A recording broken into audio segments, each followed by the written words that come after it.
Okay, we are on Daf Yud Dalid Amud Aleph, last line on the page.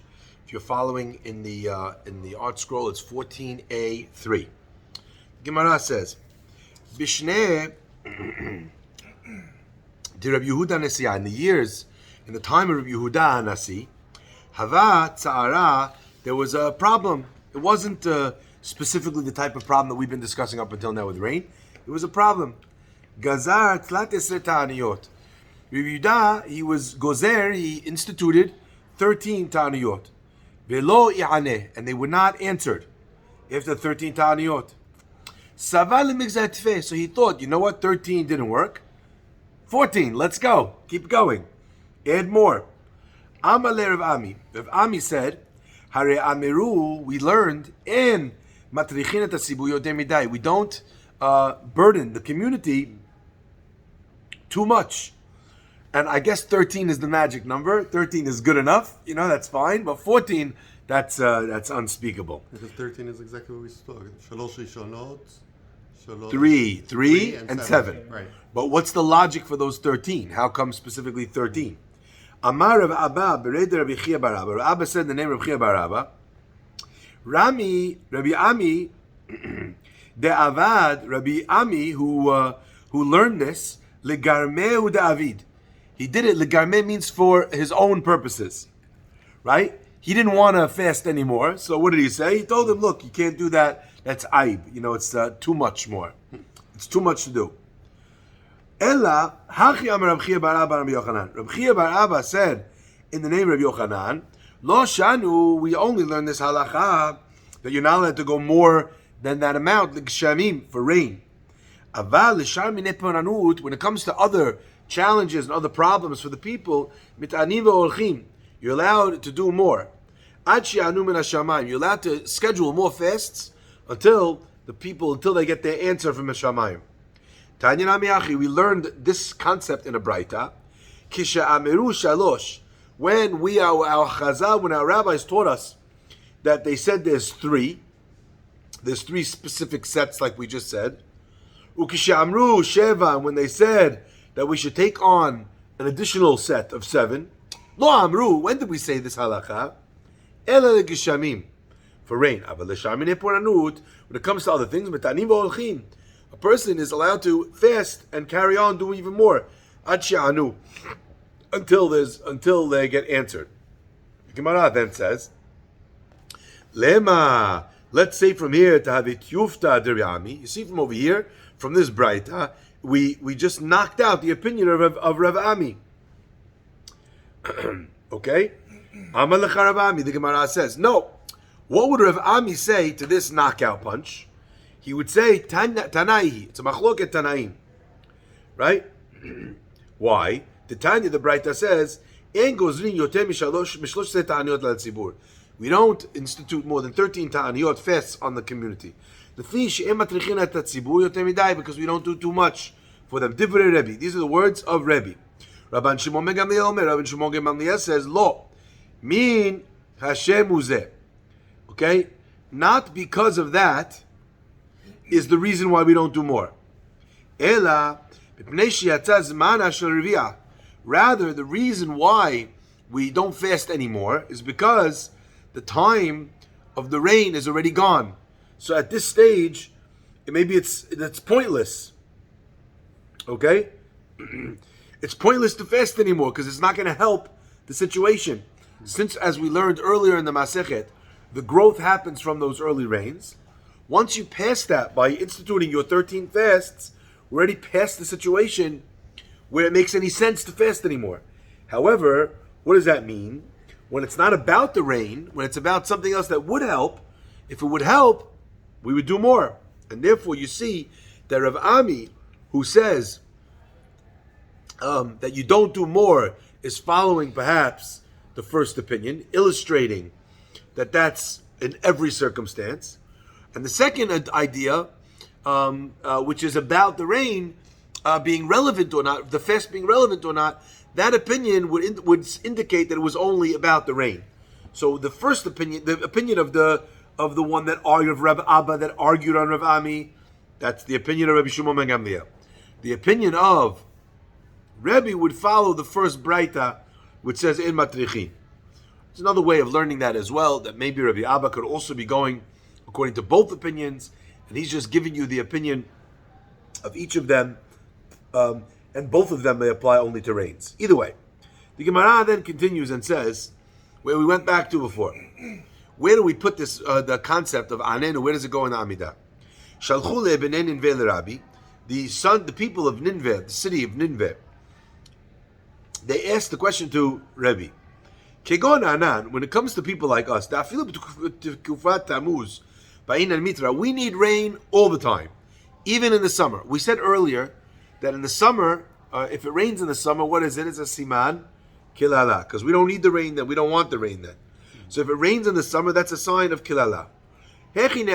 So the residents of Ninveh, they said, what about us? We always need rain. So what should we do?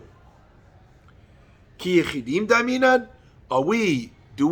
How would you consider us? Are we compared to yechidim, that they need rain? Or kirabim daminan? Or are we like the rabim that need the rain? What's the Gemara asking? What is that question? What's lying behind whether they're yachid or rabim? Ki yechidim daminan u'b'shomei tefillah. Do we read it like, are we considered as yechidim, individuals, and therefore we read it in Shomei Tefillah, like we said earlier? Or are we compared to Kirabim Daminan Birkat Hashanim? Or are we like the Rabim, and therefore we read it in Birkat Hashanim, where it's the place where everyone would always put their request for rain? Okay? So the Gemara is asking a very interesting question. Effectively, are we Yechidim because we're outliers, even though we are a community, so we have many? Or are we Rabim because we're a community, even though we're outliers? And the difference would be where we would say the tefillah of Anenu. Answers the Gemara, Shalach lahu, ki yechidim demitu. You guys are really yechidim. Shomei tefillah. And therefore you would say your request in Shomei tefillah. Metvei, asks the Gemara, how could that be? Amar Rabbi Yehuda says, Matai, when do we say that we start the fasts in the time where the rain is missing in Kislev? Bisman shashanim kitiknan, when everything is going in their normal way. So when everything is passing in its normal way, so then we're doing the planting in Nisan. We're taking when we're gathering in all the fruits in Nisan, and when we're planting in Cheshvan. Yisrael Shurina Ad Matan, and they're living in Eretz Yisrael. So in those situations, we're giving you a time frame based on the agricultural reality of living in that place, in that time, and in a decent year. Ava Bizman Hazeh, now where things are not as set as they used to be, Hakol Lefi Hashanim, everything depends on the specific year. Hakol Lefi HaMekomot, everything goes according to the place the person finds themselves in. Hakol Lefi Hazman, everything depends on that specific time of year. So we're very gamish, we're flexible as to when we would start the fast days, depending on on where the people are. And the halacha would also be the same when it comes to Birkat Hashanim. When would you start saying the prayer for the rain as well? So you see that Rebbe said that these people who are praying, they have a halacha. They would say it in Shomei Tefillah, and you see here from the Braita that it's actually telling you that all of Am Yisrael, once there was an experience of Galut, and we went to all these different places, and the time passed and things changed, so now we're in a situation where this is the ideal scenario. Hakol lefi hazman, hakol lefi hamakom, hakol lefi hashanim. Amar le, the Gemara says, Matnita ramit ale de Rebbe. So Rebbe sent this correspondence to the people of Ninveh. The Gemara then asked this question on Rebbe, that it seems over here that they have the halacha of Rabim, and they should say it in Barachenu. And the Gemara says, you're asking a Braita on Rebbe? Rebbe Tanau, Upalig. Rebbe is a Tana himself. Now, normally, we said, as we learned our introductory course on the Gemara, an Amorah is from the time period of the Gemara. An Amorah does not have the chops to be able to argue with a Tana. But a Tana could argue with another Tana. So, Rebbe said a halachic reasoning. He's a Tana. So you're asking me that the Braita says differently than him? So what? He is of the era of a Braita. He's allowed to full-on argue with the Braita, knowing that there's a Braita or a Mishnah. The Gemara then tried to work out the question. So what's the Lamaisa? What's the halacha? Rav Nachman Amar. Rav Nachman said, "B'berkat hashanim." You would say the beracha for those people who needed a special dispensation because their agricultural reality was different to the way it used to be. They would say b'berkat hashanim. Okay. Rav Sheshet Omer, Rav Sheshet Amar, b'shomei tefillah. Rav Sheshet holds they put it into shomei tefillah. And who do we hold like? Halacha is hilcheta b'shomei tefillah. So in a scenario where it's an outlier, a person would add it in shomei tefillah and they would not add it in other places. Okay? Now, so then if a community is fasting for rain, yeah. when all of Klal Yisrael is not necessarily doing it, it goes in Shomei Tefillah. So we're talking about now a scenario where you're fasting for rain, or you're making Berchat Hashanim because you need rain earlier. Okay? So the question is, where would you insert that anenu? And the Gemara answers in Berchat Hashanim initially, because that's where it belongs. And then the second opinion of Sheshet argues on Rav Nachman, and he says, no, you say it in Shomei Tefillah. Okay? So the Rebbe that said that they should say it in Shomei Tefillah, Rav Nachman argues with him, and Rav Sheshet holds like him. Okay? Let's carry on. The Mishnah continues. Basheni matin im chashecha. We talked about the idea that on the Mondays, they open the stores at what point? Im chashecha. Right towards the evening, because they need to buy food to break the fast. Ubechamishi, but if it's a Thursday fast, kol hayom, the stores are open the whole day. Mne kavod Shabbat, because the people need to be shopping for Shabbat. They're not just cooking to do a break the fast meal. They're doing it because they need to mne kavod Shabbat, because they have to buy all the food for Shabbat and prepare. So therefore, the stores would open all day Thursday. Ibayelu asked the Gemara a question. Hechi katani. How do they learn this? How do they mean? What were they trying to communicate with us? Babet matin im chashecha ubahe kol hayom mepnei kvod Shabbat. Does it mean that on Monday they open the doors a little bit, and on Thursday they open the whole day because of kavod Shabbat? Or dilma, or rather, basheni matin. On the second day matin they open the doors a little bit. Ubechamishi potchin kol yom kulo. And on the Thursday they open the doors the whole day. So in other words, are they saying that the stores are partially open? Okay, is that the point? Or are they saying that the time of the stores is partially open? Do you understand? So is it, as an example, limited shopping experience on the Monday? Is that what we're trying to say? And on Thursday you open up the whole time? Or are we just saying that Monday you have a partial amount of a day, and Thursday you have the whole day? Tashma, says the Gemara, let's try and understand this. The Tanya, we learned in a Braita, Basheni matin ada erev. On the Monday they open, okay, a little bit until the evening. Ubechamishi potchin kol hayom. And on the Thursday they open the entire day. Mipnei kvod Shabbat. So what does it say over here? It says, Ubachamishi potchin kol hayom kulo. And on Thursday, the whole day. So over here it doesn't say Ubachamishi and leave it open whether it's matin. I want to point out the difference between the Mishnah and the Braita. Let's look at the Mishnah first. Basheni matin im chashecha ubachamishi kol hayom. Okay? Matin means open partially. Basheni, partially with when it gets dark, ubachamishi kol hayom. And the Thursday, the whole day. Look at the Braita. The Braita says almost identically the same thing, but one word different. The Tanya, b'sheni matin ad ha'arev. On Monday they open partially until the evening. Ubachamishi potchin kol hayom kulo.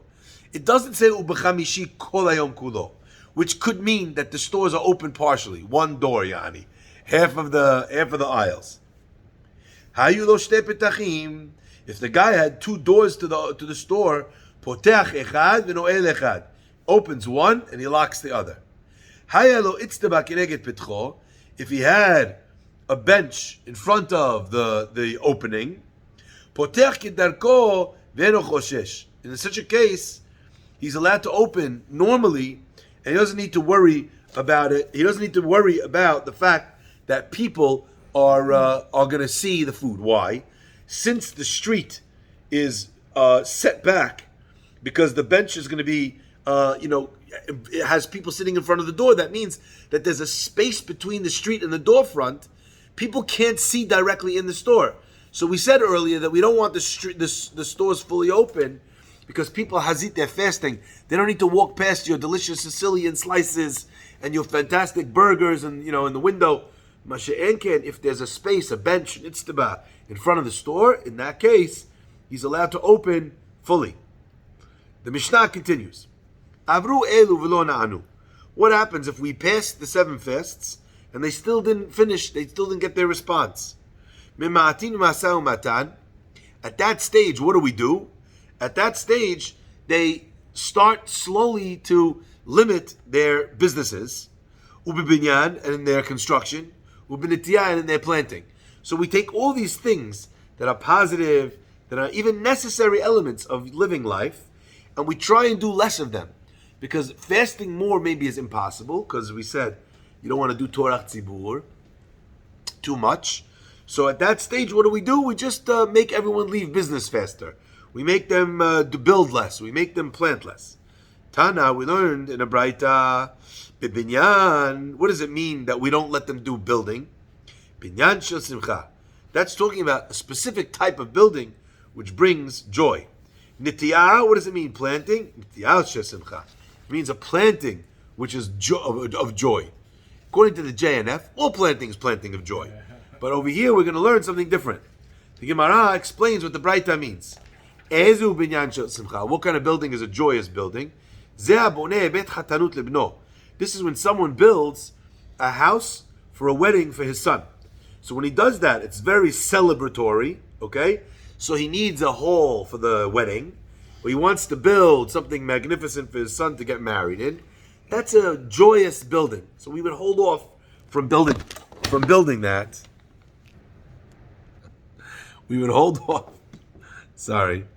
We would hold off from building that during this time of sadness, of danger. Okay? However, if we're talking about a regular building or whatever kind of construction project you got going on, that's not a building of simcha. That would not need to be limited. What does it mean that you have a planting of joy? What kind of planting is planting of joy? Abavranki shel melachim. This is a specific kind of tree that someone plants in honor of the king. So the king has if someone's born to the king, so just like the king has a new seed, he's got a new plant, a new extension. So it's a sign of tremendous joy that we plant a tree for him. And there's another opinion that says that this is specifically when they plant the tree for the king, they then use the wood from that tree to be able to build the kid a throne. But in either scenario, it's a planting of joy. It's something which is a very happy planting, and we would abstain from that. The Mishnah continues. Ub'she'elat shalom. What else do we limit in the aftermath of the of the fast that didn't work out? Ub'she'elat shalom. We limit people saying shalom to each other, saying hello. We want people to be in a somber mood, in a state of mind of teshuvah. So therefore, that's what we do. The Gemara continues. What does that mean? Tanu Rabbanan. Our rabbis taught us. Chaverim en she'elat shalom b'nehem. When you have Talmidei Chachamim, tzaddikim, rabbis, en she'elat shalom, they don't ask at all peace between one. How you doing? Shabbat shalom. Shalom aleichem. Amei haaretz shesho'alin machzirin lahem b'safar afa b'choved rosh. What happens? You have a guy, Am Haaretz, he doesn't know the halakha. He says to the rabbi, Rabbi, shalom aleichem. The rabbi doesn't respond. What happens? The guy gets insulted, never comes to shul again. So what do? Machzirin lahem, we respond to them in a low voice, b'choved rosh, with a heaviness of head, not lightheaded. Not, hey, Wagwan, how you doing? What's up, dude? Rather, Shalom Aleichem. Like in a somber way. And that is a response to the fact that we don't want to not say Shaylat Shalom, but at the same time, we don't want to lose the headspace that we're trying to create. I think that's the halacha around Tisha B'Av, right? Very similar, exactly, yes. And people that don't know, they tell you, oh, good morning, Rabbi. You say, oh, good morning, like that, because the person's going to get upset. V'hen mit'atfim, so these scholars, these Torah, Talmidei Chachamim, hen mit'atfim v'yoshvin ka'avelin. They wrap themselves up in taletot, and then they sit on the floor as if they are avelim. U'keminudim. And like people that were given nidui, they excommunicated them from the community. Kibnei adam and izufim lemakom. To people that were chased away, that were turned away by God. At shirachmu aleim min hashamayim. Until heaven has mercy upon Am Yisrael and saves us from the disaster. Gemara now continues. Amar Rabbi Elazar taught, En adam chashuv rashai lipol al panav. A person who's chashuv, he's an important person, he's not allowed to fall on his face, lipol al panav, to bow, so to speak, with his face to the ground. Elam ken na'anek Yeshua benun. Unless everyone understands, and it's clear, that he is a person that gets answered his tefillot like Yehoshua benun. Shnei Amar, like the pasuk says, "Vayomer Hashem Yehoshua." Hashem said to Yehoshua, "Kum lach, get up. Lama ze ata nofel al panecha? Why are you falling on your face?" In other words, Hashem was saying, "There's no reason for you to fall on your face. You're going to be answered." Okay. So, but unless a person knows that this is going to happen for him, he should not do so. Okay? Why? Because if he's an important person and he's humiliated himself by bowing, prostrating himself in the ground in front of everybody, then people say, oh, look what happened. You didn't get answered. So in order to not set up that difficult situation, we tell you better to not do so. Of course, you want to pray privately, pray as much as you want. To make a scene out of it is not a good idea. The Gemara continues. Rabbi Elazar taught, En adam chashuv rashai lachgor sak. A person who's a chashuv person is not allowed to put on sackcloth. Ela imken na'anek Yoram ben Achav. Unless he's answered like Yehoram ben Achav. What does it say about Yehoram ben Achav? When the king Yehoram ben Achav, the son of Achav, heard the words of the woman, Vayikra et begadav, he tore his clothing like a mourner. V'hu over ala choma, and he is walking past on the wall. Vayara v'hinei asak al bisaro, and everyone saw when he tore his clothes and his clothing ripped open. What did they see underneath his clothes? What was he wearing? He was wearing sackcloth because they had a terrible famine. Okay. It's interesting that they didn't bring the Mordechai, right? Sorry? It's interesting that they didn't bring the pasuk of Mordechai that puts sak ve'efel. Mordechai ish chashuv, and he did put sak. No, but I think over here they're saying the opposite. Here we're finding someone who didn't do it. Right? Meaning he did it. But he did it b'tzinah. He did it b'tzinah. It was only, I think that's what the Gemara is saying. Right. One second. What does tzina mean? Tzina means in private. Right, so let's see what Rashi says. Rashi says,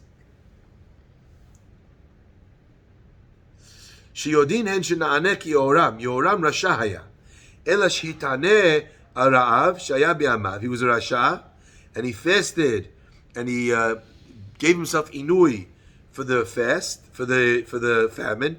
Shaya bi'amav v'na'ana, and he was answered. D'chtiv v'hi sa'a sol b'shekel v'satayim seorim v'shakel. Okay.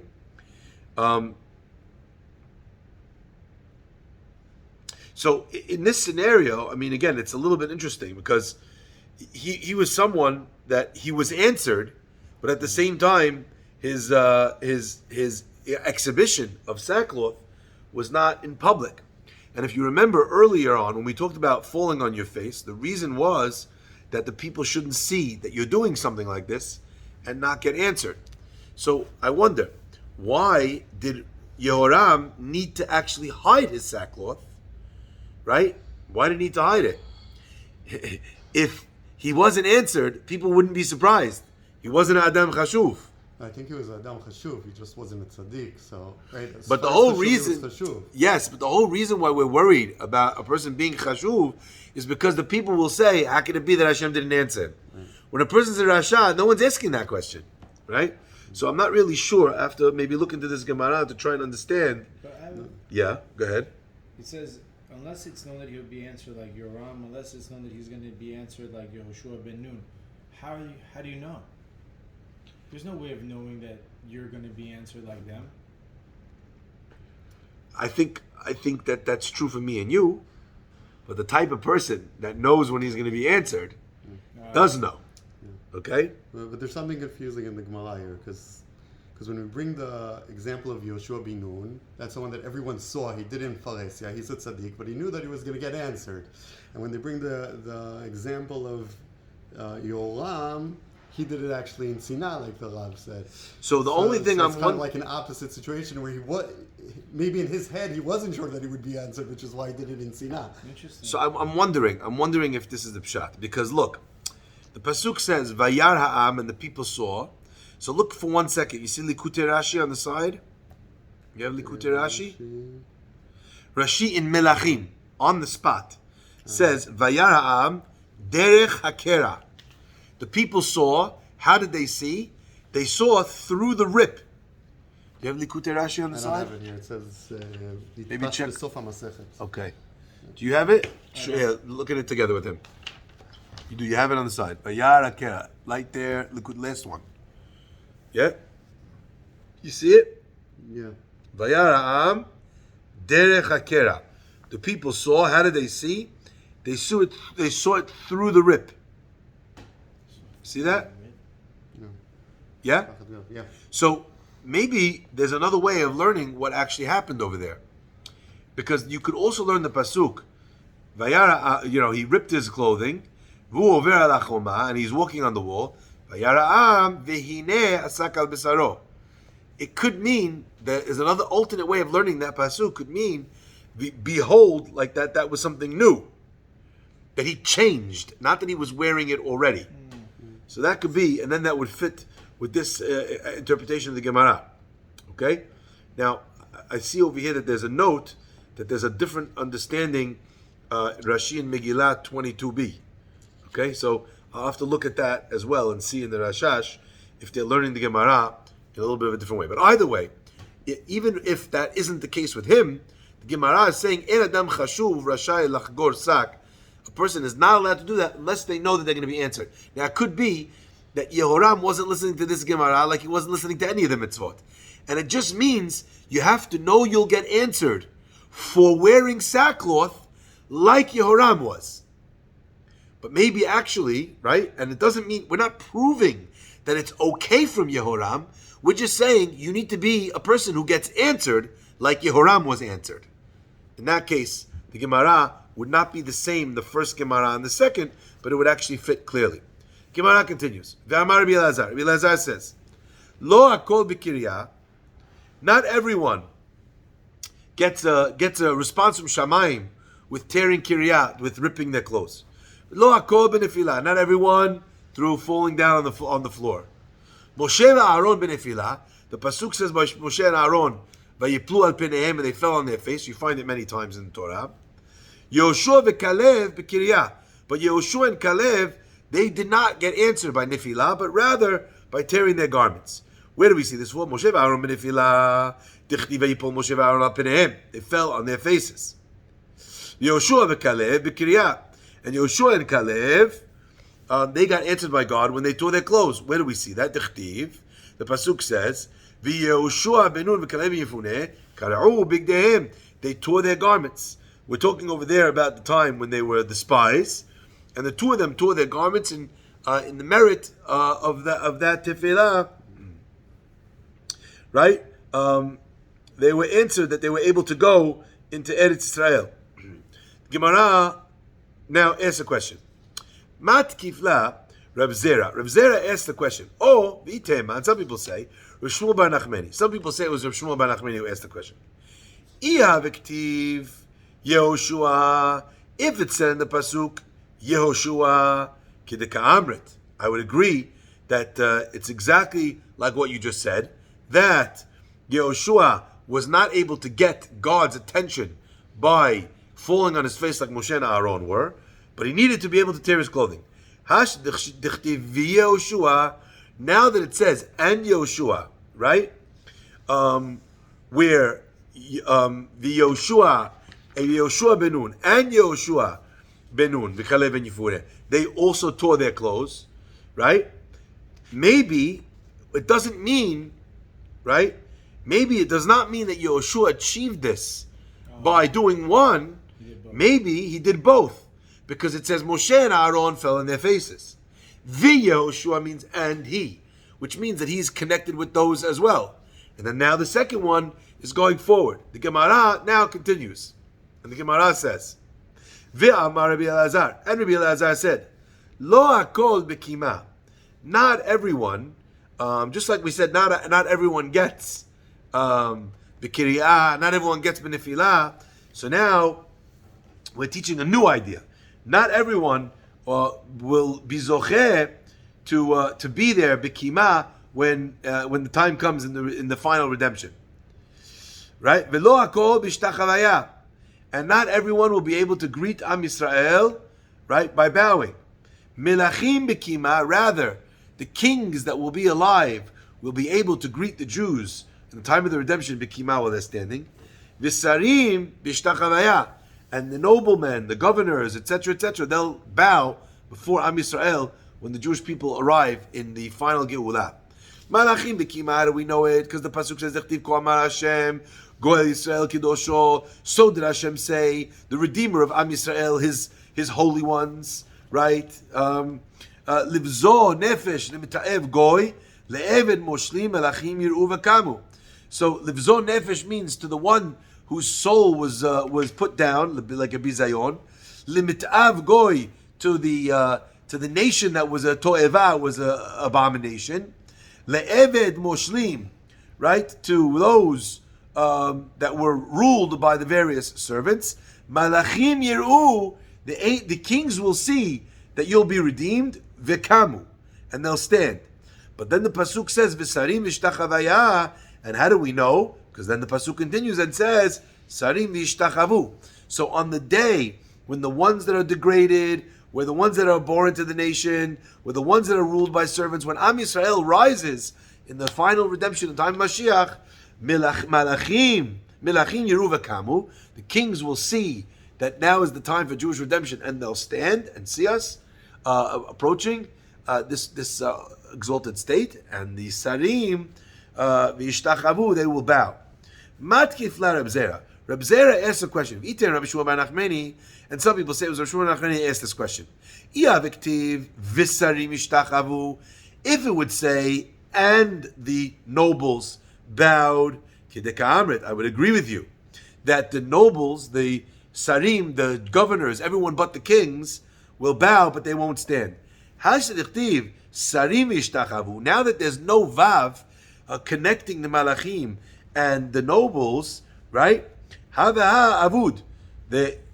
What we're saying now is, since it says visarim, so if the kings stood, visarim v'ishtachavu v'ishtachavaya means, and the nobles also did what the kings did. So this vav, this connector that connected the second line, the second part of the sentence, the first part tells you that they're going to do what they did, and in addition to that, they're going to stand for us to show honor, and also bow to show honor to the Jewish people in the end of times.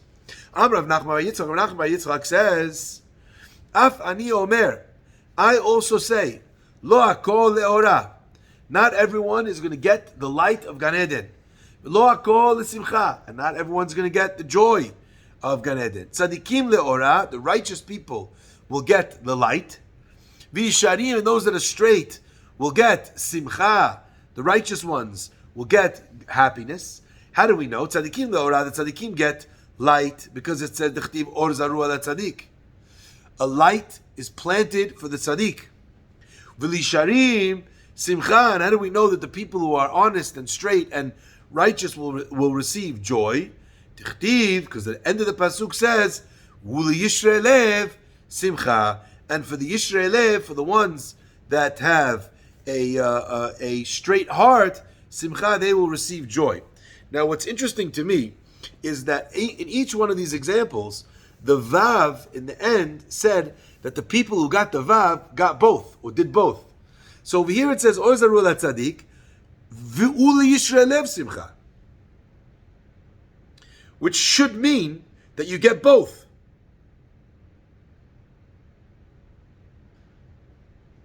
Why are you shouting the simcha? Yeah. Right? So what did we say before? It says the kings will stand. And then it says, and the nobles will bow. So what do we learn from that? That the nobles, the kings will stand. And the nobles will bow and stand. We learned before that in the Gemara, in learning before. We saw before the kings. We learned about the fact that Yehoshua and Kalev tore their clothes. But it said V'Yehoshua, which means that Moshe and Aaron fell. V'Yehoshua b'kriyah, Yehoshua ben Nun, and the Kalev ben Yefune karu b'gehem, means that Yehoshua did this and he did this. Now we're coming to the end, we're bringing an associated teaching that says the same thing, and then the Gemara for some reason doesn't do the same thing. Let's look at Tosafot. Tosafot says, Ozaru l'tzadek v'yishrei simcha, Pirush. Ve'en lo marki de le'el, and you can't say like we just said, Uli yisharim hai v'hai simcha ve'ora. Why not? Im ken de'amrina del yishrei lev kai aha de le'el. Kemo ken amrina de tzadikim kai aha de abatre. Kiva de samuch tzadik לישרי לב, ובוודאי יש הפרש בין זה לזה, דאם לא כן לערבינו, ולכתוב לצדיקים ולישרי לב אורה ושמחה. So what are we saying over here? דאמרינא דלישרי לב קאי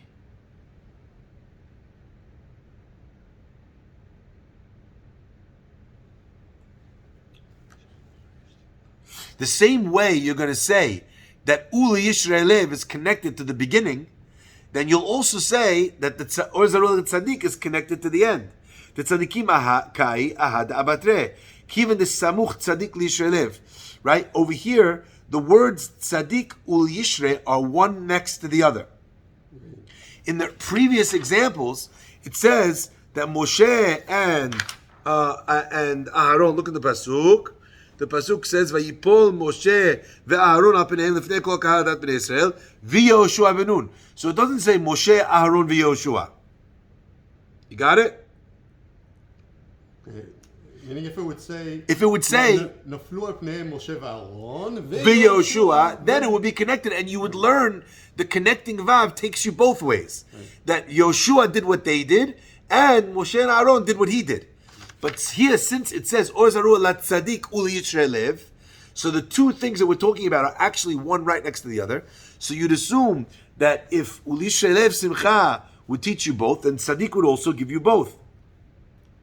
There's definitely a separation between those two things. Because if that's not the case, it should have said, if it wasn't coming to tell you that they get both, it would say, לצדיקים ולישרי לב אורה ושמחה. אבל ההיא דלאל לא אוהבים מלאכים ושרים כהדדי. The מלאכים and שרים were not one next to the other. אלא יראו וקמו ביניו. The words they saw and they stood stand between them. כמו יראו וקמו דהבי קודם שרים כהי מלאכים דלאל. כהי נמי השרים דכתיב הבטרה. So the question is, what is the vav connected to? In the first case, it said, Melachim Yir'u v'kamu. Usarim. So Usarim is connected to, not Melachim, it's connected to Ra'u v'kamu. Same thing over here. Moshe and Aaron fell al penehem. V'Yehoshua. So what's Yehoshua connected to? No fell al penehem, are falling on the face. But if it was Moshe and Aaron that was at the end, then the U would be connecting Yehoshua to Moshe and Aaron. Both ways that they both did both. And over here, L'Yisrael Lev, Tzadik L'Yisrael Lev is right next to each other. It would mean that both are doing both, and that can't be, because if that was what you were trying to say, there's a better way to say it. From the fact that that is the case, we learn that the Tzadik gets or, light, and the Yisrael Lev get simcha. Exactly what that means is a topic maybe for a little bit of a different time, because there seems to be a machloket. Is ora bigger than simcha? Is simcha bigger than ora? Who's on the higher level? Rashi says, Yisharim the simcha, the Yisharim adifim tzadikim. Right? They get simcha because they are more than the tzaddikim. But not everyone holds according to Rashi's interpretation. Some people say, right, that the tzaddikim get it, right? Where is it? Rajba says the opposite. I think also in Can